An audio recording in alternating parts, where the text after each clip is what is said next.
যৌবন ভরা অঙ্গে প্রেমের সুদা পান করেছি, হায়রে আমার দিওয়ানা। রূপে কি জ্বলে? আগুন। দুনিয়ার আগুন দিয়ে আমাদের বাংলাদেশের যুবকদেরকে মারা হবে না, তাদের ঈমান নষ্ট করার জন্য বেপর্দা নারীকে রাস্তায় ছেড়ে দেওয়া হবে। জোরে কোন কথা ঠিক কি না? সুন্দর নারী দেখলে পরে আমার দিল দেওয়ানা করে, ওলে ওলে ওলে ওলে। কি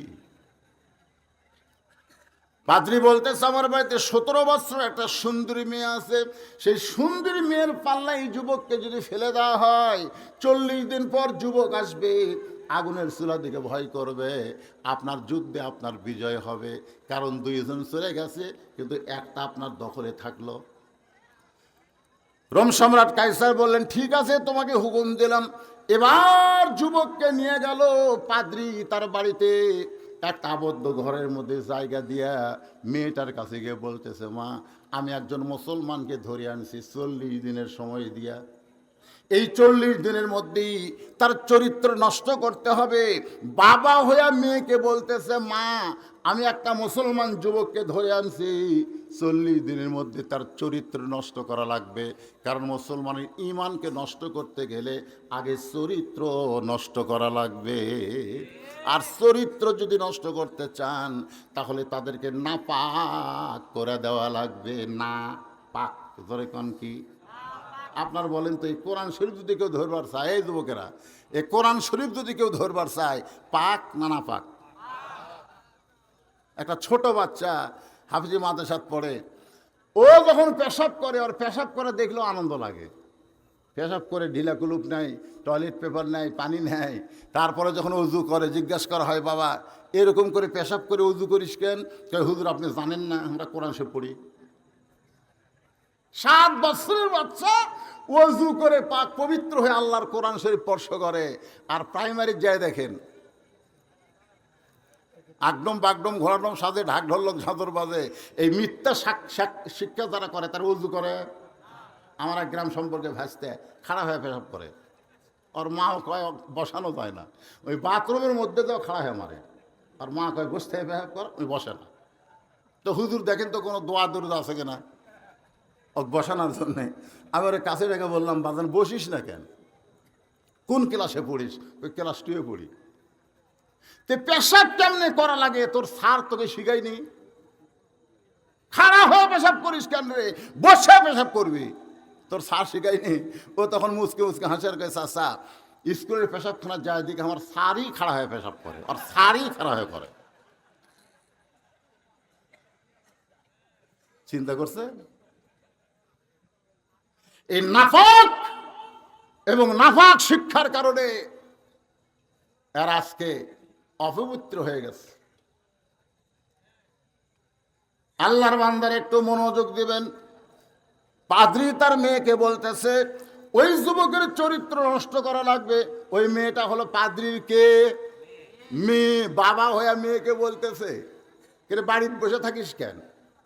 হাইল পরে রাস্তা ঘুরে বেড়িস না? হাইল পরে কিলকিল কিলকিল করবি? আপনি কি মনে করছেন আপনার 17 বছর 16 বছরের মেয়ে বেপরদায় রাস্তায় ঘুরতেছে, আপনাকে আল্লাহ ছাড়বে? কথা বলেন, আল্লাহ আপনাকে ছাড়বে? আপনি বাবা হিসাবে যতদিন বিয়ে দেন নাই, আপনার মেয়েকে আপনাকে দেখতে হবে। আপনার 26 বছরের ছেলে সারাদিন ঘুরতেছে, আর্জেন্টিনার খেলা দেখে রাত 3টা পর্যন্ত, আর ফজরের আজানের সময় ঘুমায়। আপনি বাবা হিসাবে সামনে কাতারে নামাজ পড়েন, আপনি মনে করতেছেন জান্নাতে যাব। জান্নাত আপনার মামার বাড়ি না। আল্লাহ কোরআনে বলেছেন, কু আনফুসাকুম আহলিকুম নার। জাহান্নামের আগুন থেকে যদি বাঁচতে চাও, একলা বাবা বাঁচলে হবে না, তোমার সন্তানকে নিয়ে বাঁচা লাগবে। ধরে কোন কথা ঠিক কিনা? হ্যাঁ, আজকে আপনার ছেলে কি করতেছে? কোরআন মাহফিলের নাম করে সে রাস্তায় ঘুরতেছে। আপনার কপাল পোড়া, আপনার কপাল পোড়া যে আপনার ছেলে কোরআনের মাহফিলকে বাদ দিয়ে রাস্তা ঘরে, আপনার কপাল পোড়া। আপনার মেয়েটা কি করতেছে আপনি বাবা হিসেবে একটাবার দেখেন। দেখেন বছর আগে তো বাংলাদেশে মেয়েকে বিয়ে দিবার পারবেন না, কিন্তু আপনার মেয়েটা কি করতেছে আপনি দেখেন। আল্লাহর নবী দেখেছেন। আমার মা বোনদের জন্য বলতেছে, মা একটু ধৈর্য নিয়ে কথাগুলো শোনেন। 9 বছরের ফাতেমা হাতের মধ্যে চুরি দিয়া মুচকি মুচকি হাসে। মেয়েটার বয়স হলো মাত্র কয় বছর, ঘরের মধ্যে চুরি দিয়া মুচকি মুচকি হাসতেছে। নবী ঘরের মধ্যে ঢুকলেন না, নবী বারান্দায় চলে আসলেন। ফাতেমা চমকে গেল। যেই বাবা ঘরের মধ্যে ঢুকে আমাকে মা মা বলে আদর করে, সেই বাবা কেন ঘরে ঢুকলো না? বারান্দায় গিয়ে দেখে নবীর চোখ দিয়ে দর দর করে পানি পড়তেছে। ফাতেমা বললেন, বাবা কি দুঃখে আপনি কাঁদেন? আল্লাহ রাসূল বললেন, ফাতেমা যে দুনিয়াতে সাজবে, আল্লাহ তার আখিরাতের সাজ কমায়া দিবে। সঙ্গে সঙ্গে ফাতেমা হাতের চুরি খুলে মাটির ফেলা দিলেন। নবী দৌড়ে গিয়া চুরি দুইটা কুড়া জামার পকেটের মধ্যে ঢুকাইলেন। ফাতেমা বলে, বাবা যেই চুরি হাতে দেওয়ার কারণে আপনি ঘরে ঢুকলেন না, সেই চুরি ফেলা দিলাম, আপনি কেন কুড়ে পকেটে ঢুকাইলেন? রাসূল বলে, ফাতেমা তুই যে চুরি দুইটা ফাইলা দিছিস, এরা বড় রাগ করে ফেলে দিছিস। আমি চুরি পকেটের মধ্যে ঢুকানোর কারণ হলো, ফাতেমা শুধু চুরি নয়, একদিন তোর নাকে নাকফুল পরানো হবে, একদিন তোর গলায় মালা পরানো হবে, একদিন তোর কানে দুল পরানো হবে। ফাতেমা বলে, বাবা কবে কবে? আল্লাহ রাসূল বললেন, যেদিন তোমার বিবাহ হবে। ও ফাতেমা, মেয়েরা কেবলমাত্র এক ব্যক্তির জন্য সাজতে পারবে, সেই ব্যক্তি হলো তার স্বামী। স্বামী ছাড়া অন্য কোনো পুরুষের জন্যে নারীরা সাজতে পারবে না। জোরে কোন এই কথা কার? আল্লাহর নবীর কথা। আর আল্লাহ কোরআনে বলেছেন, অকরনা ফি বুয়ুতিকুন্না ওয়ালা তাবাররাজনা তাবাররুজাল জাহিলিয়াতিল উলা। ভাইজান আপনারা কি বিরক্ত হচ্ছেন? তো এই উঠা বসা করেন কেন? এরা ঘোরে কেন? না কি সমস্যা কি? তারিখ পরিবর্তন হলে আরো শোনেন না আপনারা? হ্যাঁ, কটা বাজে?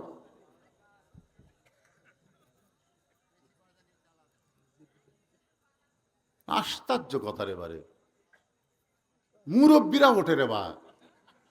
এই দেশে বসল রাজান।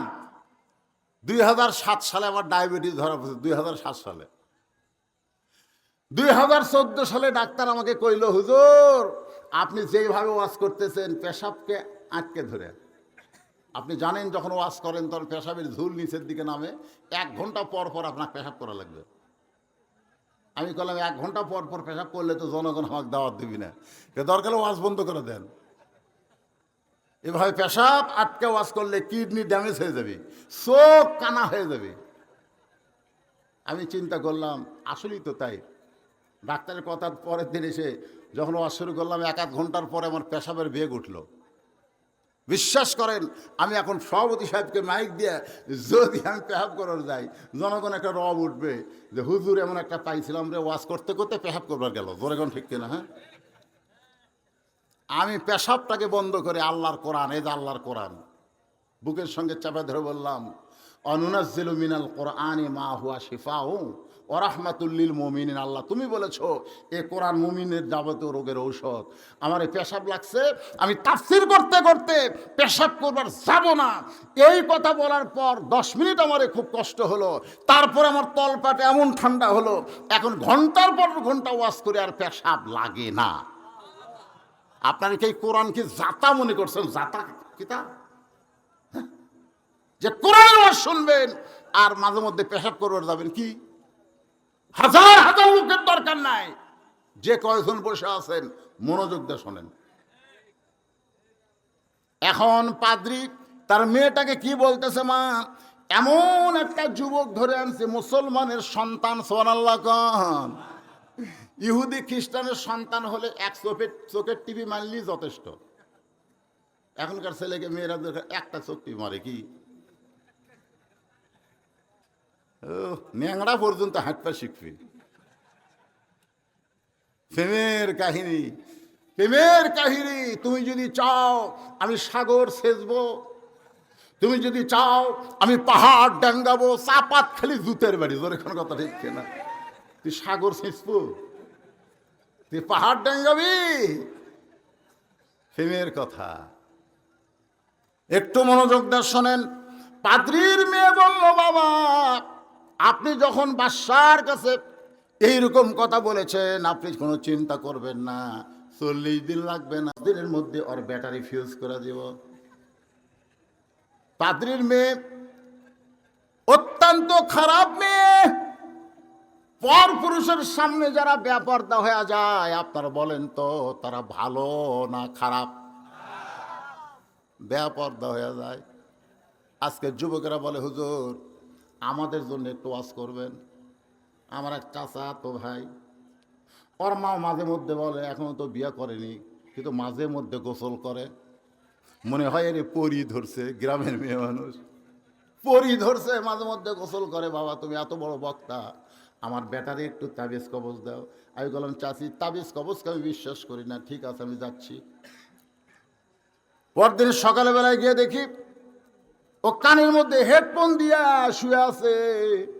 আমি যাওয়া মাত্র লাভ দেওয়া উঠলো। আমি কইলাম, কিরে পাগলা, তুই বলে মাঝে মধ্যে গোসল করিস, আজ থেকে শোন, যেদিন গোসল করবি সেদিন বাইরে চলে যাবি, তাহলে বাপ মা মনে করবে কোনো জায়গায় যাওয়ার দরকার আছে, এই জন্য গোসল করে চলে গেল। কিন্তু গোসল করবি আবার ঘরের মধ্যে শুয়ে থাকিস কেন? সঙ্গে সঙ্গে আমার চাচাতো ভাই আমার দিকে চোখ লাল করে বলতে, কি ওয়াজ করেন আপনি, কি ওয়াজ করেন? আমি বললাম, কিরে আমার ওয়াজের দোষ কোথায়? বলে, আপনি কি ওয়াজ করেন? ভালো করে ওয়াজ করবেন। ভাইজান আমি দরজা জানলা বন্ধ করে ঘুমাই, কিন্তু দিনের বেলা যে কয়টা বেপরদা মেয়েকে দেখি, তাদের মধ্যে কেউ যদি স্বপ্নে আমার ঘরের মধ্যে ঢোকে, আমার দোষ কি? আল্লাহর শপথ করে বলতেছি, আজ পর্যন্ত যত মেয়ের সাথে আমার স্বপ্ন দোষ আছে, একটাও পর্দা নিশি না, সব হলো বেপরদা। বেপরদা নারী যারা যুবক ধ্বংস করে, তারা, জোরে কোন কথা ঠিক কিনা? বেপরদা নারী। আজকে আমাদের যুবকের এরকম বেসাইজ হলো কেন? এ হওয়ার পিছনে হলো নারীরা কত, সব নারী নয়। আমার মায়েদের মধ্যে অনেক মা আছে যারা অত্যন্ত ভালো। আমি মায়েদেরকে বলতেছি, মা আপনাদেরকে ইনসাল করে কোনো কথা বলতেছি না। পুরুষের জন্য যেমন নামাজ হলো 1 নম্বর ইবাদত, নারীদের জন্য পর্দা হলো তেমন 1 নম্বর ইবাদত। গভীর রাত্রে খাদিজাতুল কুবরা নবীর হাত ধরে কাঁদতেছে, নবীর হাত। রাসূল ঘুম থেকে চেতন পায়, বলে, খাদিজা কান্দো কেন? বলে, রাসূলুল্লাহ বুড়ি হয়ে গেলাম, যে কোনো সময় আমার মৃত্যু হবে, এখনো পর্যন্ত খুশির কোনো খবর আপনি আমাকে দিলেন না, আমি কোন খবর নিয়ে খুশি হয়ে মরব? আল্লাহ রাসূল বলে, খাদিজা এই দুনিয়াতে 10 জন পুরুষকে আল্লাহ জান্নাতের সার্টিফিকেট দিয়েছে। খাদিজা তুমি কি জানো 10 জন নারীকেও আল্লাহ জান্নাতের সার্টিফিকেট দিয়েছে? সুবহানাল্লাহ জোরে কও। খাদিজা বলে, রাসূলুল্লাহ এতদিন জানতাম শুধু 10 জন পুরুষকে আল্লাহ জান্নাতের সার্টিফিকেট দিয়েছে, আজকে প্রথম শুনলাম 10 জন নারীকেও আল্লাহ জান্নাতের সার্টিফিকেট দিয়েছে। আল্লাহ রাসূল বলে, খাদিজা পুরুষের মধ্যে 1 নম্বর হলো আবু বকর, আর নারীদের মধ্যে 1 নম্বর হলো খাদিজাতুল কুবরা। পুরুষের যে জান্নাতের 10টা সার্টিফিকেট পাচ্ছে, তার মধ্যে 1 নম্বর কে? আর নারীদের মধ্যে 1 নম্বর খাদিজাতুল কুবরা। মা খাদিজা এত খুশি হয়ে গেছে, চোখের পানি মুছে আনন্দ করতেছে। আল্লাহ রাসূল বলে, খাদিজা আপনি 1 নম্বর জান্নাতি হয়েছেন, কিন্তু আপনি জান্নাতি নারীদের নেত্রী হবার পারবেন না। আপনি 1 নম্বর জান্নাতি, কিন্তু জান্নাতি নারীদের নেত্রী হবার পারবেন না।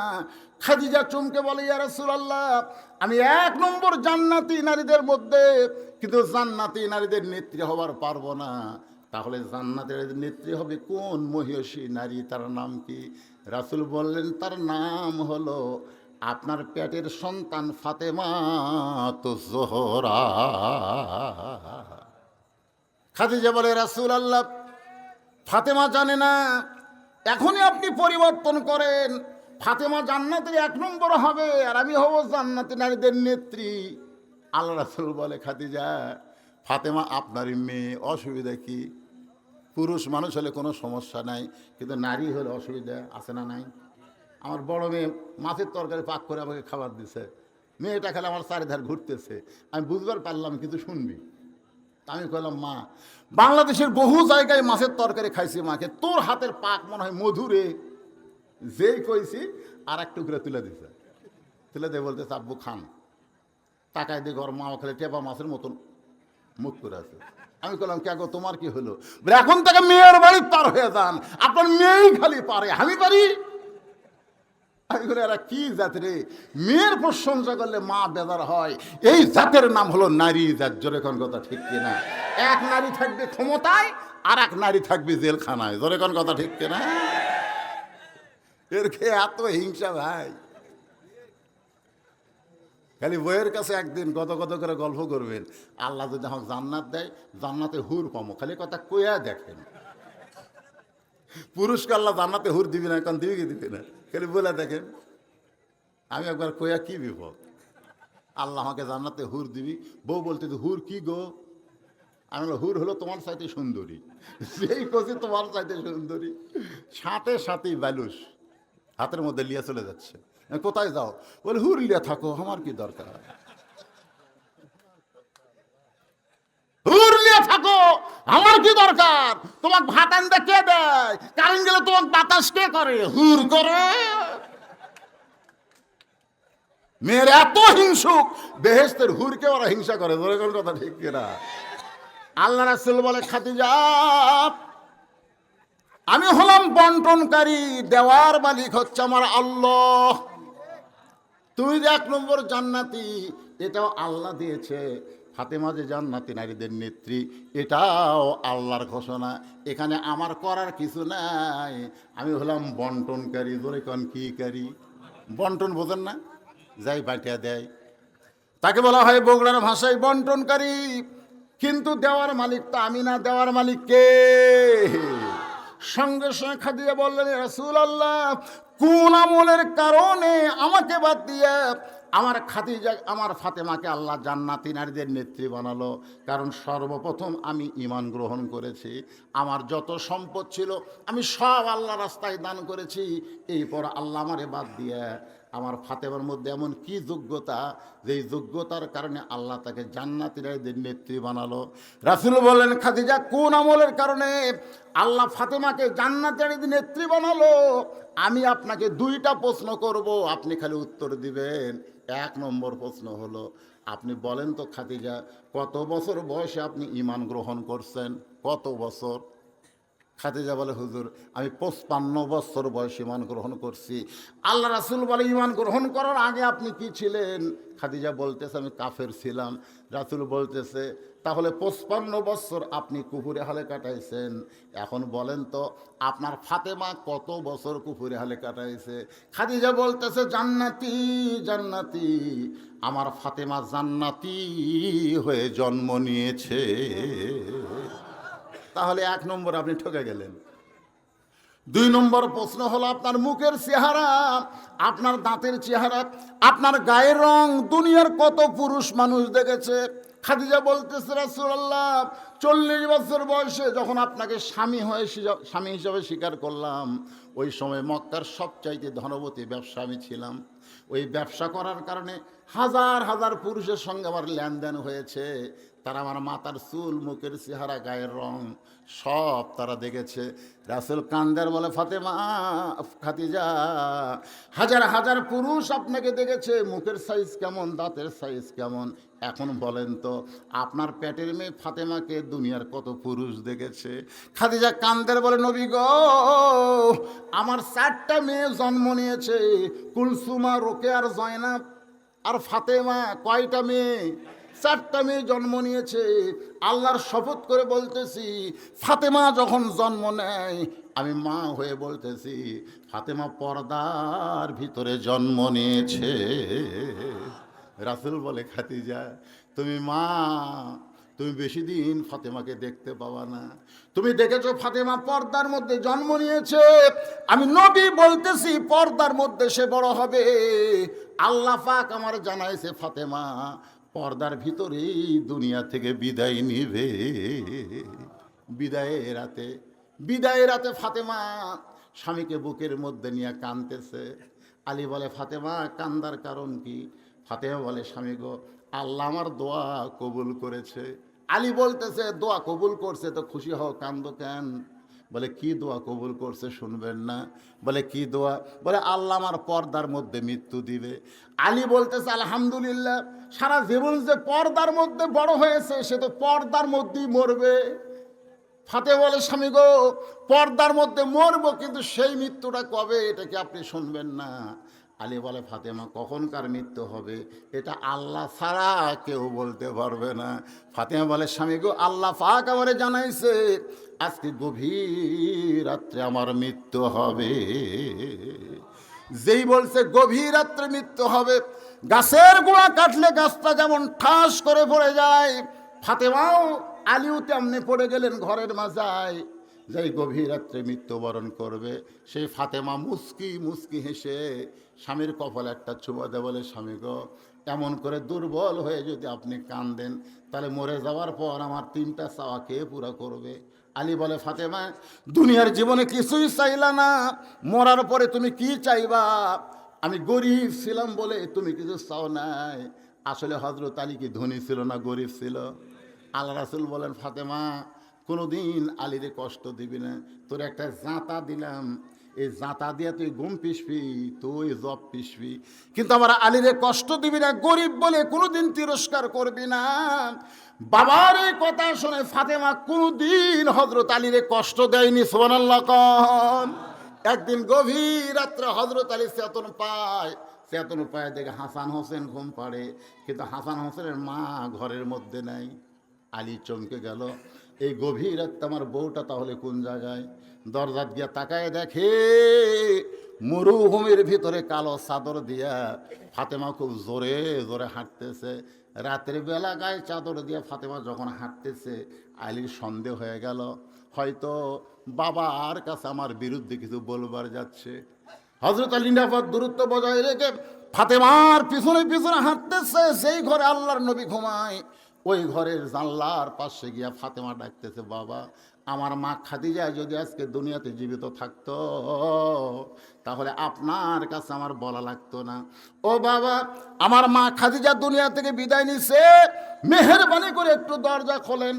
আল্লাহ নবী যেই মাত্র দরজা খুলে দিছে, ফাতেমা ঘরের মধ্যে ঢোকার সাথে সাথেই হযরত আলী জানলার কাছে কানটা লাগায় আছে, দেখি বাপ মেয়ের মধ্যে কি গল্প হয়। নবীর প্রথম কথাই হলো, ফাতেমা তুই একলা একলা ঢুকলি কেন? আলীকেও ঘরের মধ্যে নিয়ে আয়। সুবহানাল্লাহ। আলী তখন কোথায়? এ জোরে কান কোথায়? তুই একলা একলা ঢুকলি কেন? আলীকেও ঘরের মধ্যে নিয়ে আয়। হযরত আলী জানলার পাশ থেকে চমকে উঠছে, আমি যে জানলার কাছে, এটা নবী কেমনে জানলো? এটা নবী কেমনে জানলো? ফাতেমা বলে, বাবা, আমার স্বামীকে আপনি আনতে বলতেছেন, কিন্তু আপনি জানেন না সারাদিন কাজকাম করার পরে আমার স্বামী একটু আরামের ঘুম পাড়তেছে, আমার হাসান হোসেন ঘুম পাড়তেছে। এই ঘুমের মানুষকে আমি কেমনে ডাক দিব? আমার স্বামীর ডাক না দিয়া আমি চোরের মতন একা একা আপনার কাছে আইছি, মেহেরবানি করে আপনি একটু বাতি জ্বলান। আল্লাহর নবী বলে, ফাতেমা কি বলবি বল, বাতি জ্বলান লাগবে না।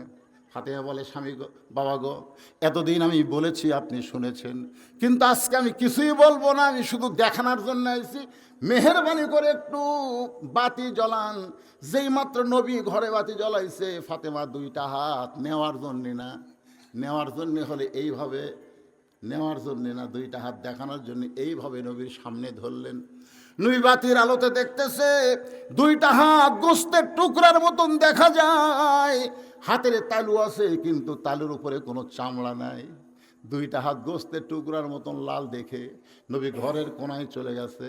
কোনায় গিয়ে বলতেছে, আল্লাহ, তুমি ঘটকালি করেছো, তুমি ঘটকালি করে গরিবের সঙ্গে আমার মেয়ের বিয়ে দিলে। আল্লাহ, তোমার সন্তান নাই, তুমি সন্তানের দরদ কেমনে বুঝবা? তুমি যেমন লাম ইয়ালিদ ওয়া লাম ইউলাদ, আমারেও যদি তাই করতা, আমি নবীরও কোনো সন্তান থাকতো না।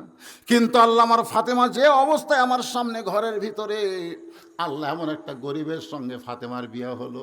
কত ধনী ধনী বিয়া করবার চাইছিল, এ কথা নবী যখন আল্লাহকে বলতেছে, সঙ্গে সঙ্গে ফাতেমা মাথায় ঘোমটা দিয়া নবীর ঘর থেকে বার হয়ে যায়। রাসূল ডাকতে বলে, ফাতেমা, আমি তো তোর বিরুদ্ধে বলি নাই, তুই কেন ঘর থেকে বাইরে যাস? ফাতেমা বলতেছে, বাবা আপনি কয়েকদিন আগেই বলেছিলেন আল্লাহ ছাড়া কাউকে যদি সেজদা করার হুকুম থাকতো তাহলে ফাতেমা তোরে বলতাম আলীর পায়ে সেজদা কর। আল্লাহ ছাড়া কাউকে সেজদা করার হুকুম নাই, কিন্তু এই কথার দ্বারা আপনি বুঝাইলেন মেয়ে মানুষের কাছে আল্লাহর পর সবচাইতে দামি সেই মহান ব্যক্তি হলো তার স্বামী, আর আমার স্বামীর বিরুদ্ধে আপনি কথা বলবেন আর আমি ফাতেমা ঘরে দাঁড়ায় দাঁড়ায় শুনবো, এমন নারী আমি না। এই কথা বলে যখন ফাতেমা চলে যাচ্ছে নবী চিৎকার করে বলে, আল্লাহ আমি বাবা হইয়াও ফাতেমাকে চিনতে পারলাম না, এই ফাতেমা কে গো আল্লাহ, ফাতেমা কে? আল্লাহ বলে, হাবিব আপনি কষ্ট নেবেন না, আপনি হলেন পুরুষের আদর্শ আর ফাতেমা হলো নারীদের আদর্শ। লিল্লাহি তাকবীর। আমার মায়েরা শোনেন শোনেন, এত অভাবের মধ্যেও বলতেছে সেজদা দেওয়ার হুকুম থাকলে স্বামীর পায়ে দেওয়া লাগতো, কিন্তু আল্লাহ ছাড়া কাউকে সেজদা দেওয়া যাবে? যখন যাবে। তবে হাদিস দ্বারা নবী বুঝাইলেন আল্লাহর পরেই মেয়ে মানুষের কাছে এক নম্বর দামি হলো তার স্বামী। আজকে স্বামীর ওভারটেক করে সব ওভার ডিউটি মারবার চাই, জোরে কোন কথা ঠিক কিনা? আমার মায়েরা যারা আছেন একটু মনোযোগ দিয়ে শুনবেন। আসি আমি মূল আলোচনায়। পাদ্রীর মেয়ে মনে আছে না, ভুলে গেছেন? ঘরের মধ্যে বন্দি মুসলমান তাদের যুবক, আর দরজার পাদ্রীর মেয়ে। পাদ্রীর মেয়ে দরজা খুলে তাকায় দেখে ওই মুসলমান যুবক নিচের দিকে তাকায় আছে। সুবহানাল্লাহ খান। আল্লাহ কোরআনে বলেছেন, কুল্লিল মুমিনিনা ইয়াগুদ্দু মিন আবসারিহিম, তোমরা যারা মুমিন হবে তোমাদের নজর থাকবে কোন দিকে? এ কথা কন না, কোন দিকে? রাস্তা দিয়ে যদি কোনো মানুষ ন্যাংটা হয়েও যায়, কোনো মেয়ে যদি বেপরদা হয়ে পরিমণি হয়, তারপরও আপনাকে দেখা চলবে। একবার দেখতে পারবেন, একবার,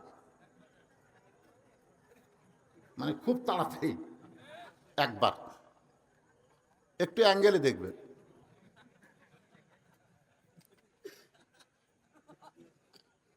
আর আপনারা কি কন? পড়ে না চোখের পলক কি তোমার রূপের ঝলক, দোহাই লাগে। আছে না নাই? আরে যুবক, যুবক, ঘরের মধ্যে পাদ্রীর মেয়ে ঢুকেছে সাইজা গুইজা পরিমণি হইয়া, তাকায় দেখে যুবক নিচের দিকে তাকায় আছে। পাদ্রীর মেয়ে চিৎকার করে বলেন, এ যুবক একবার তাকাও, আমার মতন সুন্দরী এই দুনিয়াতে আর কেউ নেই। আমার বাবা ইচ্ছা করে তোমাকে ঘরের মধ্যে পাঠায়, তোমার ঘরের মধ্যে পাঠায় দিয়েছে, তোমার মন যা চাই তুমি তাই করতে পারো। আল্লাহর কোরআন বলে, যুবক রে তাকাস না, তাকাস না, যে পরনারীর দিকে তাকাবে না ওই যুবকের জন্য আল্লাহ জান্নাতের হুর দিয়া দিবে। আচ্ছা, পাদ্রী মেয়ে কি হুর কেরে? এই যুবক, এই পাদ্রী মেয়ে কি হুর? তোমরা যদি কোনো মেয়ের দিকে না তাকাও না, বিয়ের পরে তাকাও, বিয়ের পরে বউয়ের দিকে তাকাও। আবার কোনো মেয়ে বলতে বউ আবার এর মধ্যে আনেন না। বউটা কি জিনিস? আল্লাহ রাসূল দরজা খুলে বসে আছে। কে বসে আছে? বিরক্ত হচ্ছেন? দরজা খুলে বসে আছে। ইতিমধ্যে আমাদের মা আয়েশা ঘরের মধ্যে ঢুকছে, যেই ঢুকছে নবী দরজা বন্ধ করে দিচ্ছে। সুবহানাল্লাহ। মা আয়েশা থরথর করে কাঁপতেছে। আল্লাহ রাসূল বলে, আয়েশা কাঁপো কেন? কে ভাই? এই চেয়ারম্যান সাহেব, আপনি গেলে একটা সব শেষ।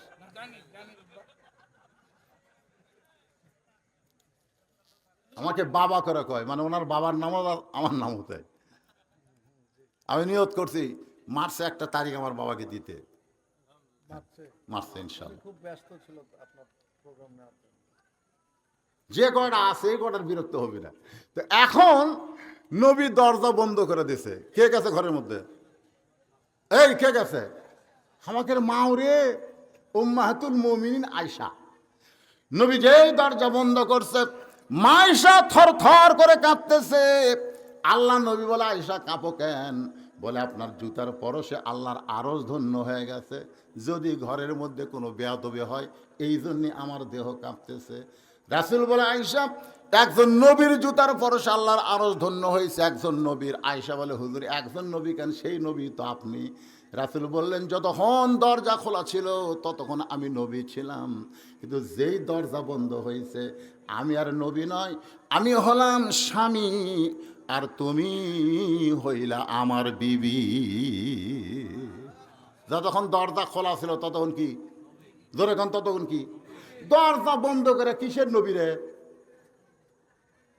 আমি যত বড়ই হুজুর হই, এখান থেকে বাড়ি যাবো, যখন দরজা বন্ধ করে দেয় তখন যদি আমি 5 মিনিট ওয়াজ শুনবে 500 টাকা দেবো। আর বউ বলি, টুপি খোলেন, হুজুরগিরি ভালোই মারছেন, বইয়ের কাছে আবার হুজুর। নবী মা আয়েশাকে দেখেন, আমার দিকে হাদিস সামাইলে তিরমিজি, এরকম ডান হাত, এই ডান হাতটা বুকের মধ্যে আয়েশাকে নিয়ে একটা ঠাসি মারলেন। ও নবীর সুন্নত রে, বুক ঠাসি দাও, নবীর সুন্নত, বুকের মধ্যে। সঙ্গে সঙ্গে আল্লাহ জিব্রাইলকে ডাক দেওয়া, জিব্রাইল আর দেরি করিস না, নবীর কাছে আল্লাহর কোরআন নিয়ে যা।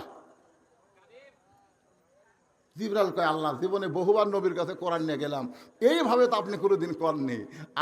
আল্লাহ বলতেছে, জিব্রাইল নবী ঘরের মধ্যে এমন আমল করতেছে যে আমলে আল্লাহর আরশ পর্যন্ত খুশি হয়ে গেছে। জোরে খান সুবহানাল্লাহ। জিব্রাইল খেলে মাথা ঝোঁকায়, আজকে নবী কি আমল করতেছে রে? শেষ দাঁত আছে, কোরআন শরীফ পড়তেছে না, কি করতেছে রে? জিব্রাইল তার জানে না। কোরআনের আয়াতে নবীর ঘরের কাছে এসে, আসসালামু আলাইকা ইয়া রাসূলুল্লাহ, বুকের মধ্যে আয়েশা, নবী চুম করছে। আয়েশা বলে, হুজুর চুম করলেন কেন? বলে, জিব্রাইল সালাম দিল। মা আয়েশা বলতেছে, এর একটা টাইম হলো? আপনার জিব্রাইল যে কিছুই বোঝে না, কখন আশা লাগবে কখন আশা হবি না, এর একটা টাইম হলো? নবী কয়, আয়েশা তুমি কি মনে করছে? 6 লক্ষ হাদিসের হাফেজা, তুমি কি জানো জিব্রাইল নিজের ইচ্ছাই কোনোদিন আসে না, যখনই আসে আল্লাহর ইচ্ছাই। ধরে কোন ঠিক কিনা? নবী বললেন, ভাই জিব্রাইল কি খবর? জিব্রাইল বলে, হুজুর খবর আমার কাছে না, খবর আপনার কাছে। আল্লাহ নবী বলে, জিব্রাইল কি খবর? জিব্রাইল বলতেছে, হুজুর ঘরের মধ্যে কি আমল করতেছেন? আমি জিব্রাইল জানি না, আল্লাহর আরশ খুশি হয়ে আল্লাহ কোরআনের আয়াত নাজিল করেছে, হুন্না লিবাসুল লাকুম ওয়া আনতুম লিবাসুল লাহুন্না। সুবহানাল্লাহ। আল্লাহ রাসূল বলেছেন, একটা স্বামী যদি জান্নাতে যায় 70টা হুরের কপালে 500 বার চুমা খায়, একটা সওয়াবও নাই। আর নিজের বিবির 2 কপালের ভুরুর মাঝখানে একটা স্বামী একটা চুমা দেওয়ার সঙ্গে সঙ্গে তার আমল নামায় একটা ওমরা হজের সওয়াব পায়। জোরে করে সুবহানাল্লাহ। এই যে দেখেন, এই জায়গা একটা চুমা খাবেন, একটু শব্দ করে, একটু শব্দ করে চুমা খাবেন, একটা ওমরা হজের সওয়াব পাবেন। এখন মায়েরা বলতেছে, কাম সারছে রে, এরা যে বিড়ি খাওয়া খায়, এই বিড়ি খাওয়া মুখলে যদি চুমা মারে আমার বমি হবি। জোরে কোন কথা ঠিক কিনা? তা আপনাদের কাছে আমার অনুরোধ, চুমা খাওয়ার আগে মেসাক করবেন। যারা বিড়ি খান মুখে একটু বড়ই পাতা, জোরে কোন কি পাতা, বড়ই পাতা দিয়ে পানের মতো একটু চাবাবেন, কারণ বড়ই পাতার গরম জলে সয়া মশারির তলে একটা মুর্দার গায়ের দুর্গন্ধ বড়ই পাতার গরম পানি দূর করে দেয়। আপনার মুখে বিড়ি সিগারেটের দুর্গন্ধ বড় পাতা দূর করে দিবে। এখন খান, যারা খাচ্ছেন তারা তার ছাড়বার পারতেছেন না। কি কন, ছাড়া যাবি? তোর এখন ছাড়া যাবে? যাবে না ভাই। এখন কি করবেন? চুমা যদি খাবার ওমরা হজের সওয়াব চান, তাহলে বড়ি পাতা খান। আমার মায়েরা পর্দার অন্তরতে শুনতে স্যার বলতেছে, হুজুর তো ভালোই রে, খুব সুন্দর ওয়াজ করতেছে। আমি সারা জীবন মায়েদের বিরুদ্ধে ওয়াজ করলাম, আজকে মায়েদের পক্ষে আমি ওয়াজ করতেছি। তোরে গান ঠিক কিনা? সেই ফাতেমা বলে, স্বামী গো, এমন করে আপনি কাঁদবেন না। আমি মরে গেলে আপনার কাছে আমার 3টা চাওয়া থাকবে। 1 নম্বর চাওয়া হলো, রাতের অন্ধকারেই আমাকে দাফন করবেন। দিনের আলোতে যদি আমাকে দাফন করেন, আমার পর্দার খেলাফ